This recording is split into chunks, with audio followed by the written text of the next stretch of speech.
everyone, I am Rashmi Belsare. Welcome to my channel Belsare Classes. आज हम exercise 3.2 इसके third का second part word problem है।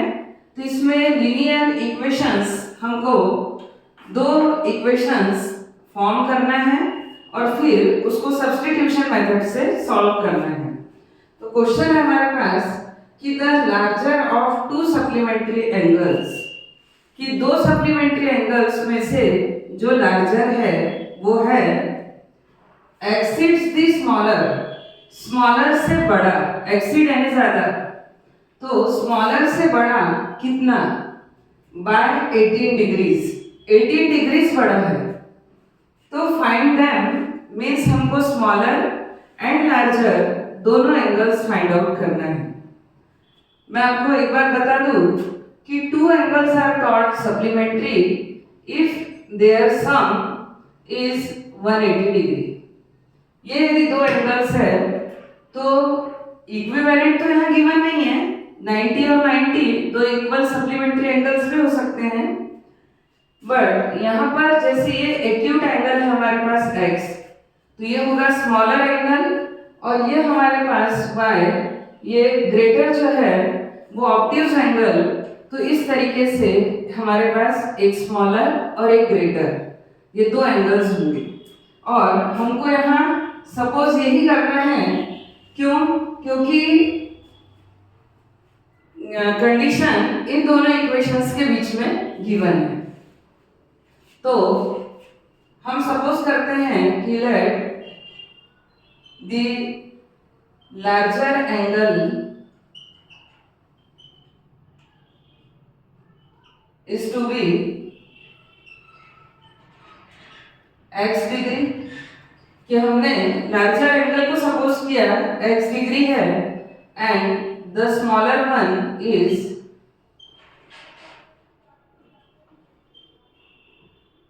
ये हमारे पास सपोज y डिग्री। हम इस तरीके से ये टू एंगल्स को सपोज करते हैं। अब हमने जो सप्लीमेंट्री एंगल्स कॉन्सेप्ट में देखा कि हमारे पास स्टेटमेंट होता है कि we know that the sum of two supplementary angles, the sum of two supplementary angles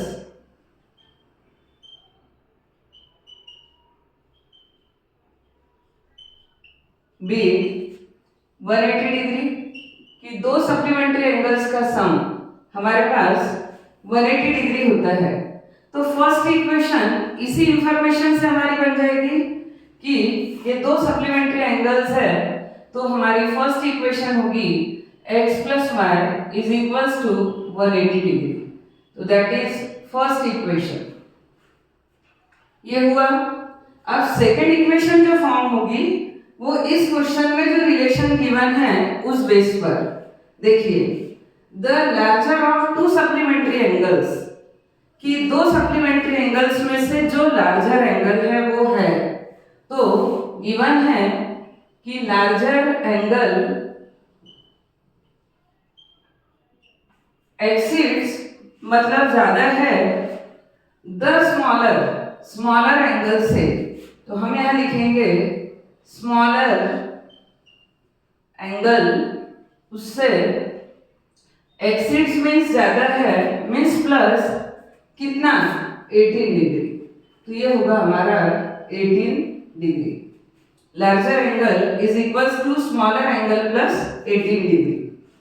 तो लार्जर एंगल हमने क्या सपोज किया है, x is equal smaller angle है y प्लस 18, तो हम इसको x minus y is equal 18 लिख सकते हैं।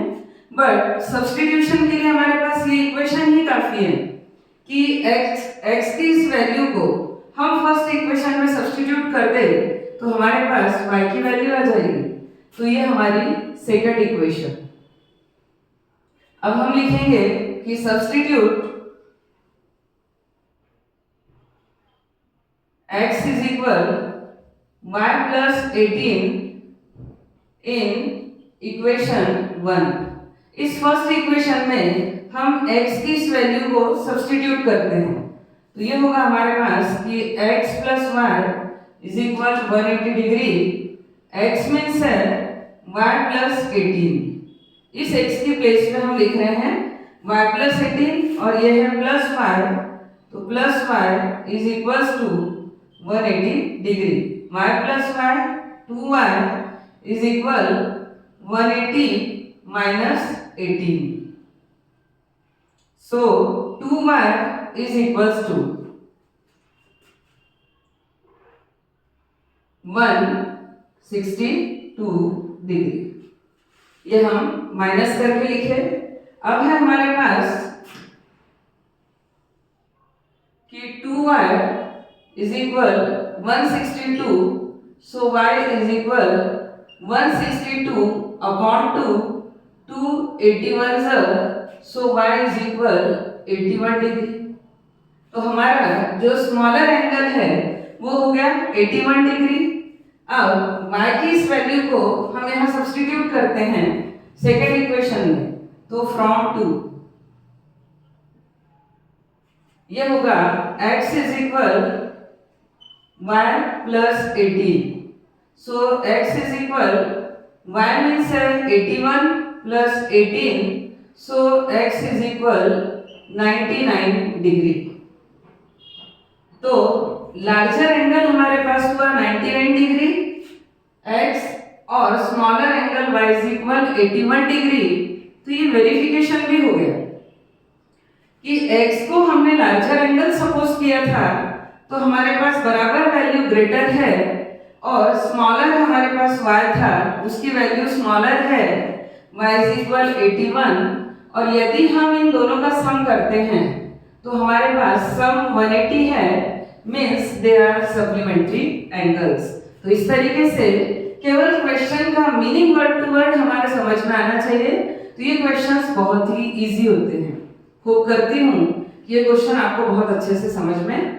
अब है क्वेश्चन थर्ड का थर्ड क्वेश्चन।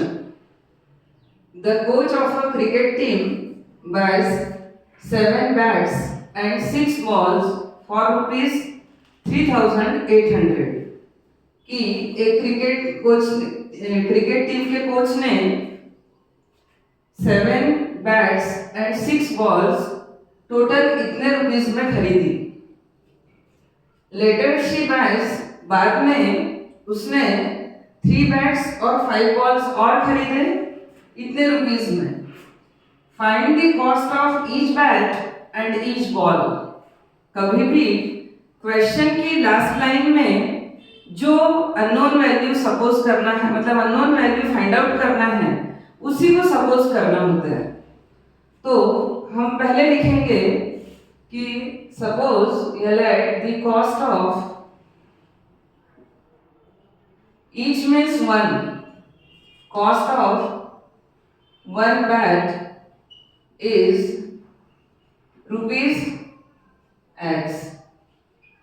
क्या हमारे पास 1 बैट की कॉस्ट x रुपीस है, and the cost of 1 ball is rupees y।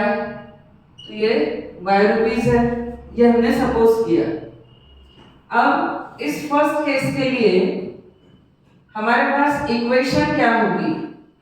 तो हमारी इक्वेशन कि 7 bats and 6 balls, if cost of 1 bat is rupees x, so cost of 7 bats, एक bat की कॉस्ट x रुपीस है, तो 7 bats की cost कितनी होगी? 7x rupees. तो 7 बैट्स हो गए हमारे 7x रुपीस के, एंड 6 बॉल्स, 1 बॉल की कॉस्ट है y रुपीस, तो 6 बॉल्स की कॉस्ट क्या होगी? 6 into y मीन 6y। और इन दोनों की जो टोटल कॉस्ट है वो हमारे पास गिवन है 3800। तो ये हमारी फर्स्ट इक्वेशन यहाँ से फॉर्म हो इस फर्स्ट इंफॉर्मेशन से। अब इस सेकेंड इंफॉर्मेशन से हमारे पास केस 2 क्या होगा? केस 2 होगा she boys 3 bats, 1 bat x rupees का, तो 3 बैट्स होंगे 3x रुपीस के। तो 3x रुपीज प्लस 5 बॉल्स, तो वो होगी 5y रुपीज की। तो टोटल कॉस्ट है 1750 रुपीज। तो ये है हमारी सेकेंड इक्वेशन। अब हम किसी भी एक इक्वेशन से वैल्यू फाइंड आउट कर लेते हैं और उसको सेकेंड इक्वेशन में फर्स्ट से लेके सेकेंड में या सेकेंड से लेके फर्स्ट में सब्स्टिट्यूट कर सकते हैं। तो सपोज मैंने फर्स्ट इक्वेशन लिया कि from equation 1 7x plus 6y is equal 3800, ये हमारे पास। अब हम इसको लिख सकते हैं कि 7x is equal 3800 minus 6y, 3800 minus 6y। So x is equal 3800 minus 6y total upon ये 7। तो ये हमारे पास x की वैल्यू यहाँ से हमने फर्स्ट इक्वेशन से फाइंड आउट की है। अब इस वैल्यू को हम सेकेंड इक्वेशन में सब्स्टिट्यूट करेंगे। तो सब्स्टिट्यूट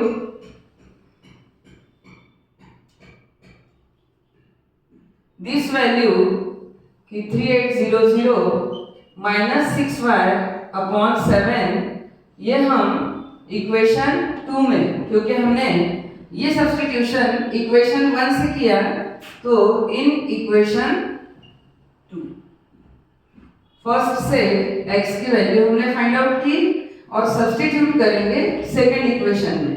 तो हम लिख रहे हैं फ्रॉम 2। सेकेंड इक्वेशन है हमारे पास 3x plus 5y is equal 1750। ये 3x plus 5y is equal 1750। तो x की इस वैल्यू को हम यहाँ सब्स्टिट्यूट कर लेते हैं।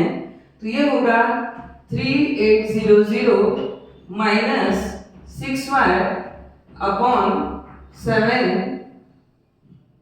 Plus 5y is equal 1750।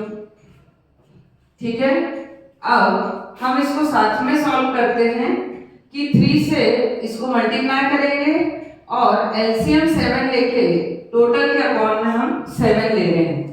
तो ये होगा 7, 3 से मल्टीप्लाई करेंगे 3 8 से 24, 3 3 से 9 and 2 11 माइनस 3 6 18y और प्लस 7 5 35y इज इक्वल 1750। ये हमारे पास वैल्यू हुई। अब minus 18y plus 35y plus 35y is equal 7 का क्रॉस मल्टीप्लिकेशन, तो 1750 इंटू 7, और हम चाहे तो इसकी शिफ्टिंग इसी के साथ कर सकते हैं। इसको हम शिफ्ट कर रहे हैं तो ये होगा हमारे पास minus 11400 minus 18y plus 35y is equal 17y। क्यों? क्योंकि ग्रेटर का साइन प्लस है तो यहाँ प्लस साइन होगा। 35 माइनस 18 17 इज इक्वल, इन दोनों को मल्टीप्लाई करते हैं हम,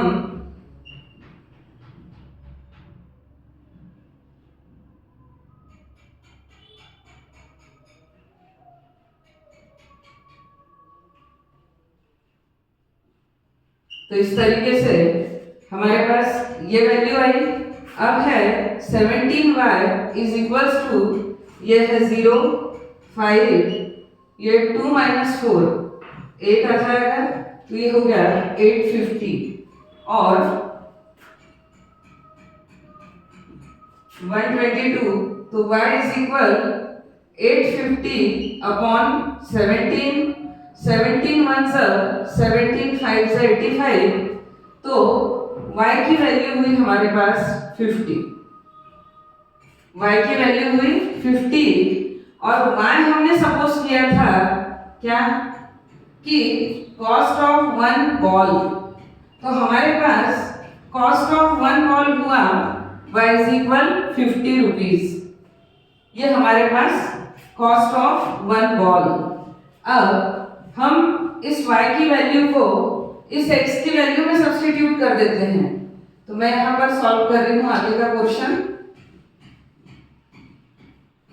तो y की इस वैल्यू को हम यहाँ सब्स्टिट्यूट करेंगे।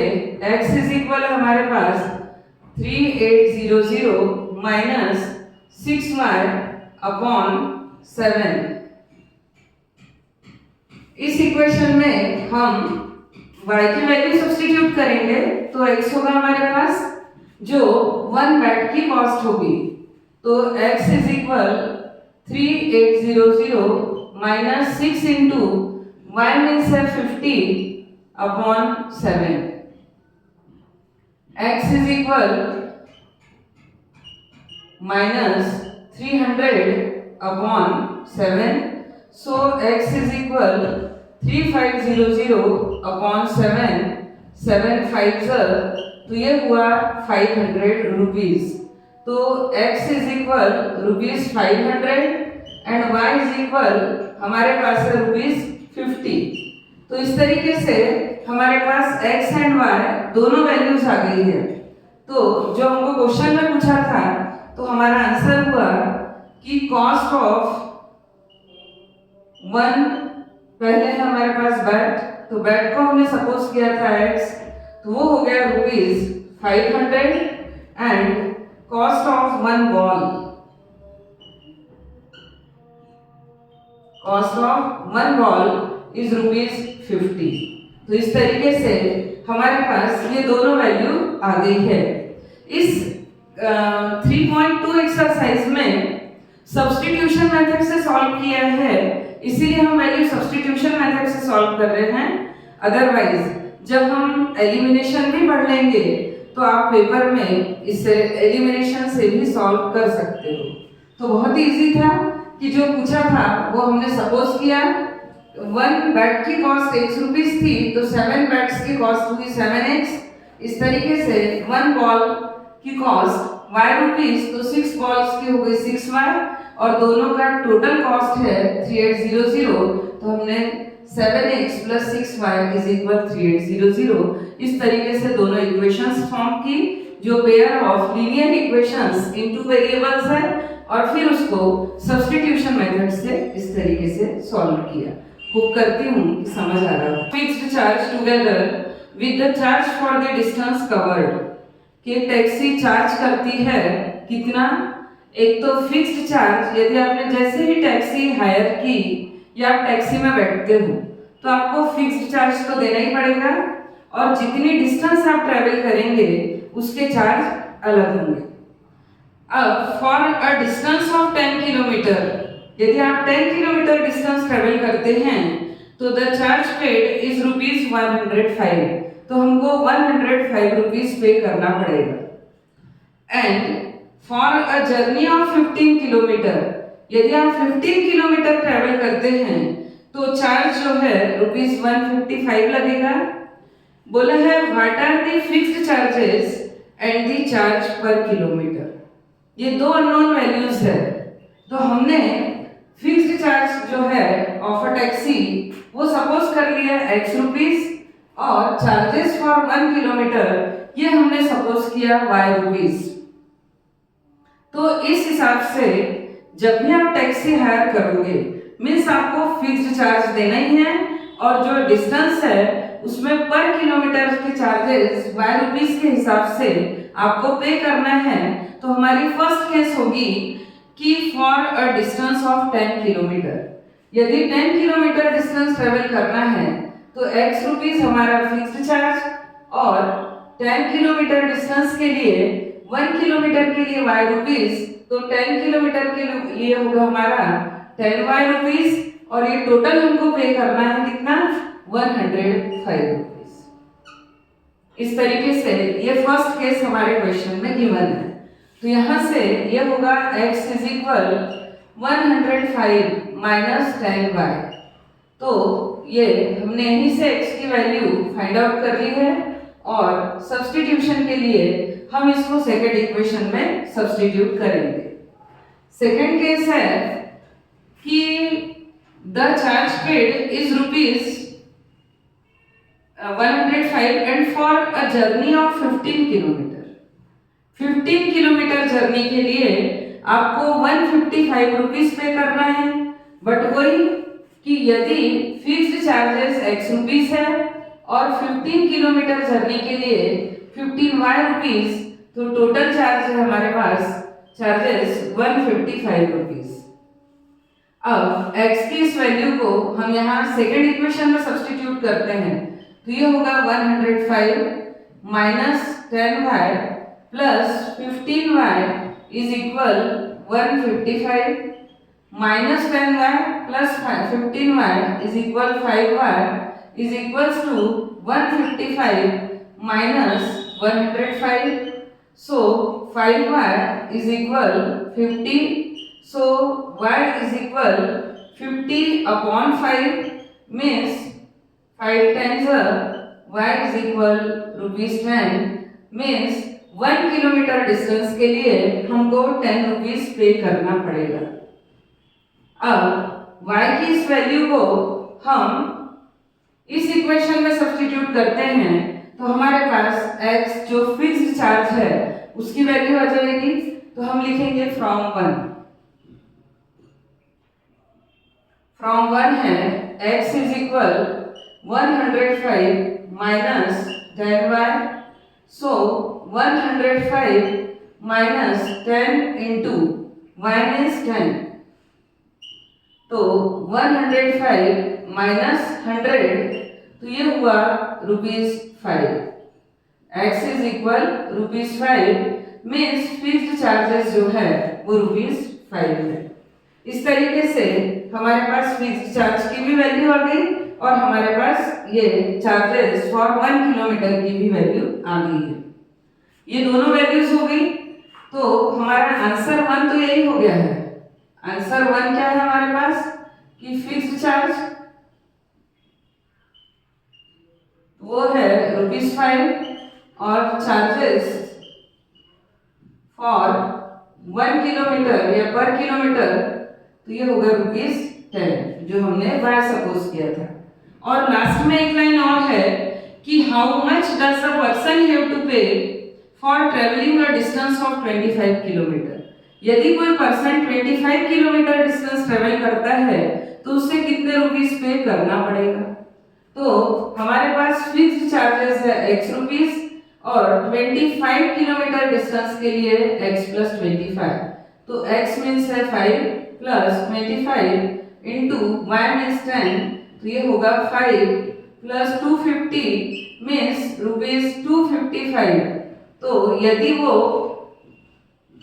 25 किलोमीटर डिस्टेंस ट्रेवल करता है तो उसे ₹255 पे करना पड़ेगा। तो इस तरीके से ये तीनों आंसर्स हमारे क्वेश्चन में हैं। बहुत इजी क्वेश्चंस है, होप करती हूँ कि समझ आ रहा होगा। क्वेश्चन 5 है अ फ्रैक्शन बिकम्स 9/11। एक फ्रैक्शन 9/11 हो जाता है if 2 is added to both the numerator and the denominator। यदि आप न्यूमरेटर और डिनोमिनेटर दोनों में 2 ऐड करते हो तो फ्रैक्शन बनेगा 9/11। अब वहां है फुल पॉइंट, तो इससे हमारी फर्स्ट इक्वेशन फॉर्म हो जाएगी। सेकंड है कि 3 is added to both the numerator and the denominator। यदि आप न्यूमरेटर और डिनोमिनेटर दोनों में 3 ऐड करते हो तो इट बिकम्स 5/6, तो ये 5/6 हो जाएगा। तो फाइंड द फ्रैक्शन, तो फ्रैक्शन क्या होगा। सबसे पहले तो फ्रैक्शन मीन्स हमारे पास होता है part of a whole, means इसको हम लिखते हैं numerator upon denominator, numerator upon denominator. It means हमको फ्रैक्शन बनाने के लिए एक न्यूमरेटर लगेगा और एक डिनोमिनेटर, और वही हम इस क्वेश्चन में सपोज करेंगे। तो हमारे पास होगा कि let the numerator of a fraction, numerator of a fraction is x and denominator of a fraction is y. So fraction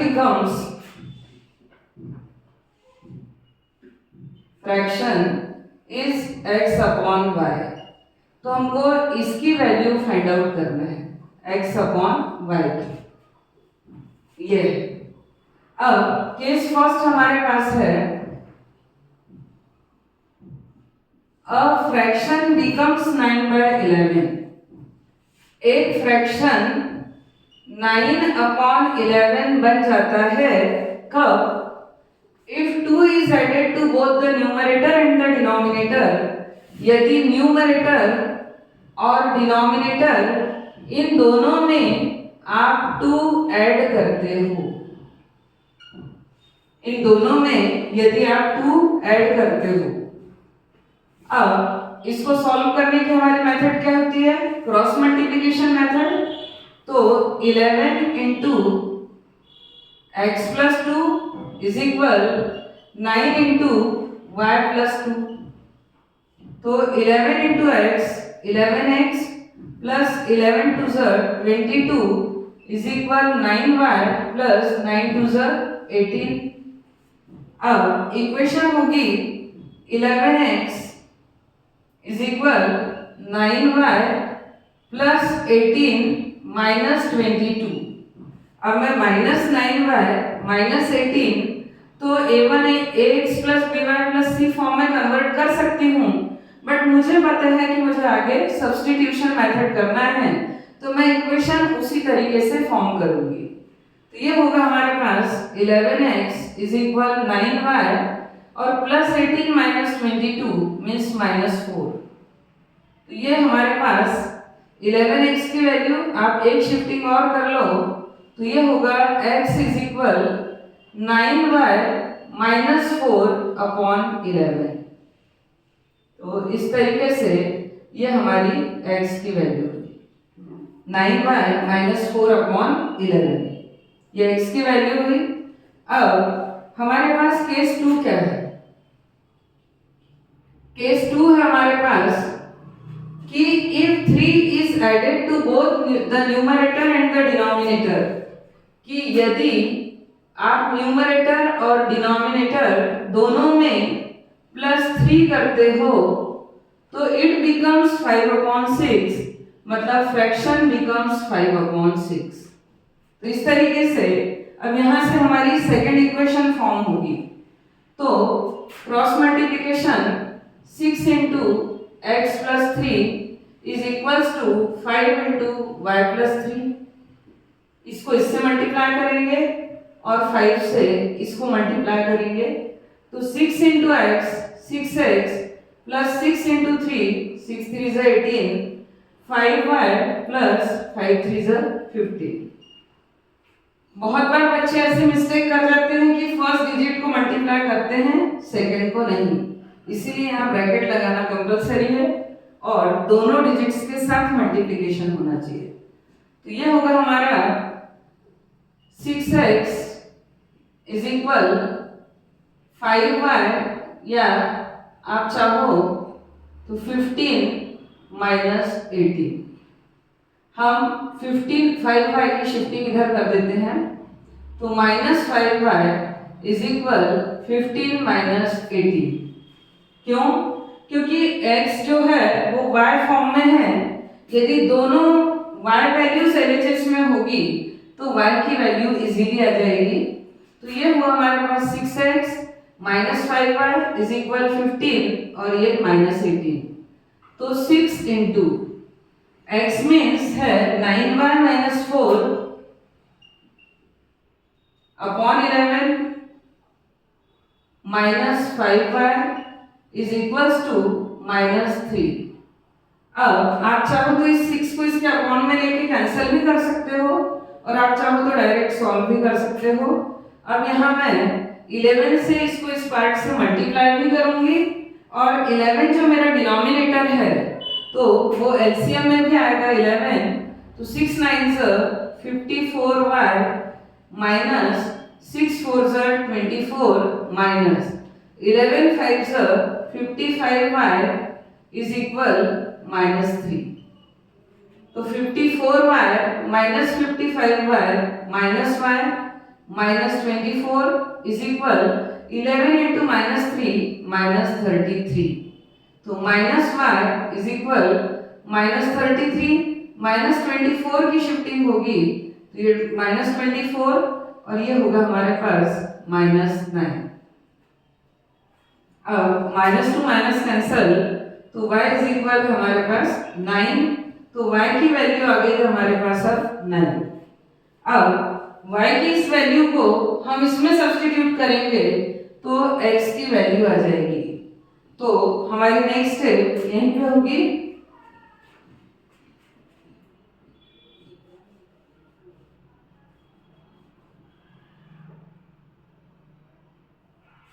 x is equal 9y minus 4 upon 11.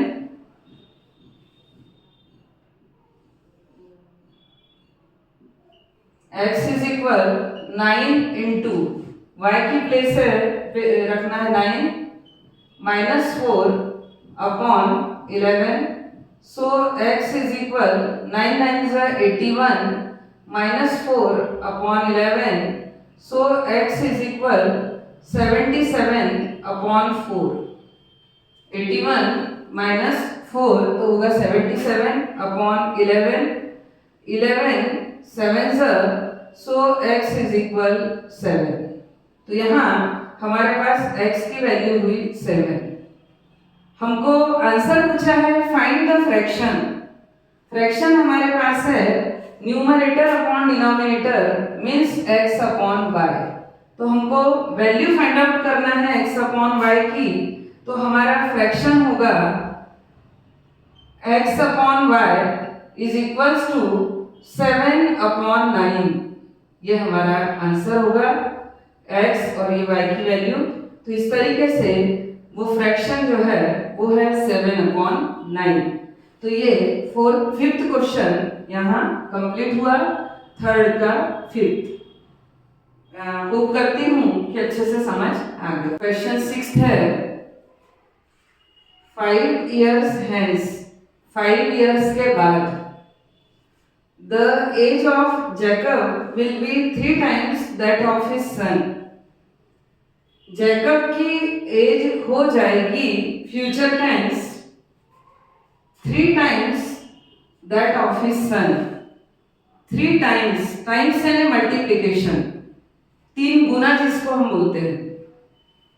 उसके बेटे की एज का उसकी सन की एज का 3 टाइम्स. तो यदि हमको सन की ही एज नहीं मालूम तो हम उसका 3 टाइम्स करके जैकब की एज कैसे फाइंड आउट कर सकते हैं. तो एज वाले क्वेश्चंस में 2 बातें हमेशा याद रखिए कि सपोज अभी मेरी प्रेजेंट एज 35 इयर्स है और आफ्टर 5 इयर्स की बात करेंगे तो 5 इयर्स मेरी प्रेजेंट एज में प्लस होगा. तो age will be after 5 years 40 years. यदि प्रेजेंट एज मेरा अभी 35 इयर्स है तो 5 इयर्स अगो अब से 5 इयर्स के पहले माय एज वाज मेरी एज क्या थी. तो मेरी एज में से 5 माइनस होगा तो 30 हो जाएगी. तो इस तरीके से कहाँ प्लस करना है और कहाँ माइनस करना है ये इंपॉर्टेंट. सेकेंड जो रिलेशन गिवन होता है तो कई बार बच्चे कंफ्यूज होके मल्टीप्लिकेशन सन की एज के साथ करना है तो फादर की एज के साथ करते हैं. तो स्टेटमेंट को केयरफुली हमको रीड करना है और उसका मीनिंग आना चाहिए तभी हम स्टेटमेंट सही उसका मीनिंग लेके और हमारी इक्वेशन भी करेक्ट फॉर्म होगी. यहाँ 2 मेंबर्स है. एक है जैकब और एक है उसका सन. तो ये 2 अननोन वैल्यूज है जो हमको प्रेजेंट एज फाइंड आउट करना है. तो हम पहले इनको सपोज करते हैं. तो let present age of Jacob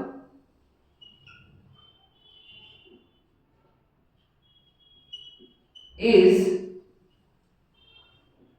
x years ये x ईयर्स, y थोड़ा दूर लिखिए अदरवाइज xy लगेगा, और present age of his son, उसके बेटे की प्रेजेंट एज, जेकब के बेटे की, वो होगा y ईयर्स। ये हमने दोनों की प्रेजेंट एज सपोज की। अब केस फर्स्ट है हमारे पास कि 5 इयर्स हेंस, मीन्स अब से 5 इयर्स के बाद।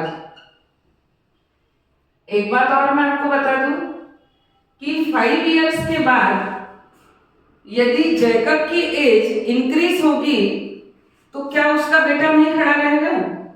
उसके बेटे की भी एज 5 इयर्स इंक्रीज होगी, बढ़ेगी। तो हमको दोनों की एज में +5 करना है। तो 5 years hence Jacob's age will be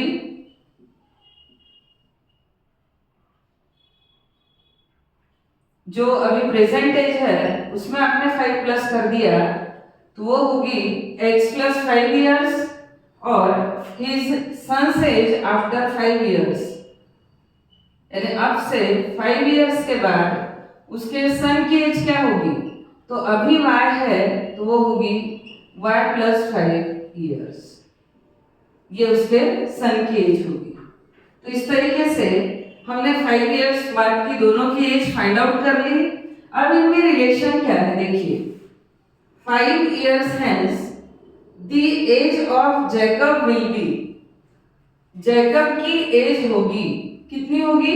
तो जैकब की एज है x + 5 इयर्स, वो होगी, तो यहां आएगा इक्वल 3 टाइम्स, मीन्स 3 इंटू, तो ये होगा 3 इंटू क्या? दैट ऑफ हिज सन, उसके सन की एज। तो सन की प्रेजेंट एज नहीं लेना है, सन की भी एज आफ्टर 5 इयर्स वाली, तो वो होगा हमारे पास y + 5।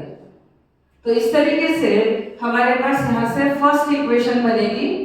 तो ये हुआ x + 5 is equals to 3 into y, 3y plus 3 5 = 15, so x is equal 3y plus 15 minus 5, so x is equal 3y plus 10। अब जब हमको पता ही है कि एक्सरसाइज 3.2 में सारे क्वेश्चन सब्स्टिट्यूशन से सॉल्व करना है, तो हम यहीं से वैल्यू को इस तरीके से लेते हैं कि हमारे पास x या y में वैल्यू आ जाए तो हम उसको नेक्स्ट इक्वेशन में सब्स्टिट्यूट कर लेंगे। तो ये था 5 इयर्स हेंस, अब से 5 इयर्स के बाद। अब सेकंड स्टेटमेंट कि 5 इयर्स अगो, अब से 5 इयर्स के पहले, ये पास्ट टेंस की बात चल रही है कि Jacob's age was 7 times that of his son, Jacob की जो एज थी उसके सन की एज का 7 टाइम्स थी। अब जब 5 इयर्स अगो हम जैकब की एज लेंगे, उसकी एज में से 5 इयर्स माइनस होगा तो उसके सन की एज में से भी 5 इयर्स माइनस होगा। तो यहाँ पे हम लेते हैं कि आफ्टर बिफोर या 5 इयर्स अगो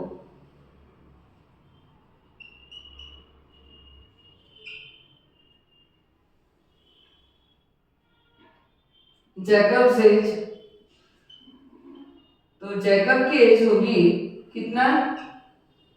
x है तो x - 5 years, and his son's age वो होगी हमारे पास y - 5 इयर्स, जो प्रेजेंट एज है उसमें से 5 इयर्स माइनस, तो ये हो गया। अब इनका रिलेशन है जैकब्स एज वाज कब? 5 इयर्स अगो, तो वो थी x - 5, वाज यानी इक्वल लगाओ यहाँ इक्वेशन में, 7 times means 7 into that of his सन, उसकी सन की एज का, उसकी सन की एज है y - 5, तो ये हुआ x - 5 is equal 7y - 7 5 = 35, so x - 7y is equal, इसकी शिफ्टिंग कर दी, ये है -35 और -5 की शिफ्टिंग इधर होगी तो ये होगा +5। x जो है वो y फॉर्म में है, इसलिए y टर्म को मैंने पहले ही LHS में शिफ्ट कर दिया।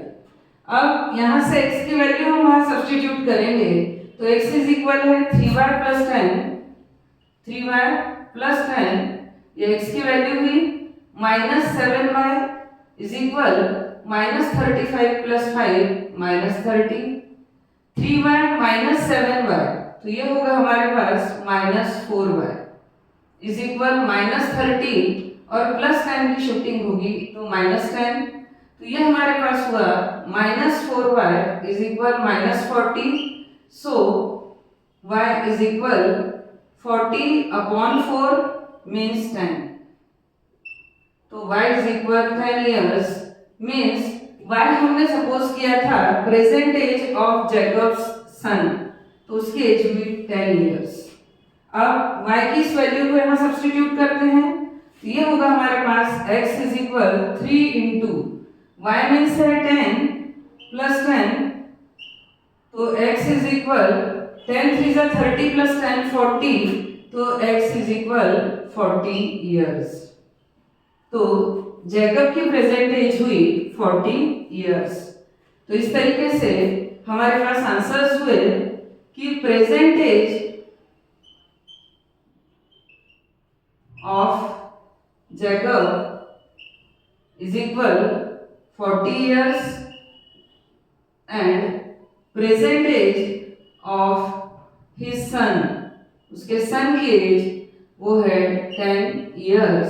तो इस तरीके से हमारा आंसर हुआ कि देयर प्रेजेंट एजेस। होप करती हूँ कि सारे वर्ड प्रॉब्लम्स आपको बहुत ही अच्छे से समझ में आए होंगे और आप इसको बहुत ही केयरफुली कॉन्सेंट्रेट होके और सॉल्व करके देखिए। 100% आपसे कोई क्वेश्चन बनेंगे और यदि कोई डाउट हो तो आप कमेंट सेक्शन में मुझे लिख सकते हो।